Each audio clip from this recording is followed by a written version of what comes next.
Welcome to Pindar Poetry. We hope you learned something new. You begin by booting from a Linux Live USB or Windows PE, so the running Windows won't block file operations.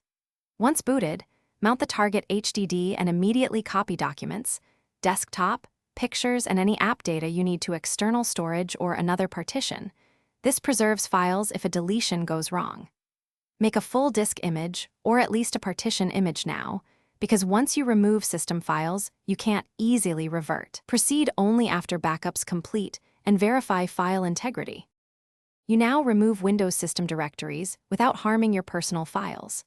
First, identify Windows folders, Windows, Program Files, x86, and avoid deleting C/users until confirmed.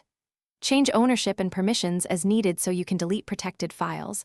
On Linux, use chown and chmod, then rem/ref on the correct paths.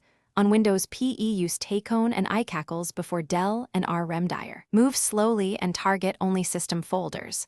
Once they're gone, Windows won't boot, but your user data remains untouched. You finish by repairing or removing the Windows bootloader to prevent boot errors. If using BIOS/MBR, run bootrec/fixmber. If using UEFI, delete the Microsoft folder from the EFI partition or adjust NVRAM entries. Then run chkdsk or fsck to fix file system metadata and move your recovered files into the new operating system's folders. If something is missing, restore from the disk image or external backup you made earlier, and double-check mount points and permissions. That one step fixes most access issues.